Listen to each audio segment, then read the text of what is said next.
আসসালামু আলাইকুম গাইস, আজকে কথা বলবো এঙ্গেজমেন্ট নিয়ে। যাদের এঙ্গেজমেন্ট খুবই খারাপ তাদের কিন্তু ফলোয়ার আসতেছে না। ইদানিং এই বিষয়টা অনেকের সমস্যা হচ্ছে। অনেকেই দেখা যাচ্ছে যে এঙ্গেজমেন্ট আসতেছে না, ফলোয়ারও আসতেছে না। আপনি যদি এঙ্গেজমেন্ট বেশি থাকে তাহলে কিন্তু ফলোয়ার আসবে তাড়াতাড়ি, আর এঙ্গেজমেন্ট যদি ঠিক না থাকে তাহলে কিন্তু ফলোয়ার আসবে না। এই বিষয়টা মাথায় রাখা লাগবে। এঙ্গেজমেন্ট কিভাবে আনবেন? এঙ্গেজমেন্ট আনার একটাই মূল উদ্দেশ্য হচ্ছে কমেন্ট। অন্যের ভিডিও দেখে গঠনমূলক কমেন্ট করতে হবে এবং লাইক শেয়ার করে গঠনমূলক কমেন্ট করতে হবে। তাহলে আপনাদের এঙ্গেজমেন্ট ঠিক থাকবে। আর আপনাদের এঙ্গেজমেন্ট যদি ঠিক থাকে তাহলে আপনাদের ফলোয়ারও আসবে এবং আপনার পেজটা গ্রো করবে।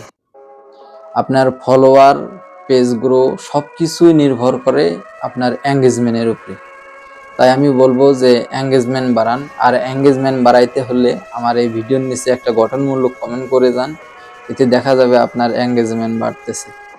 ওকে, ঠিক আছে। আসসালামু আলাইকুম ওয়া রাহমাতুল্লাহ।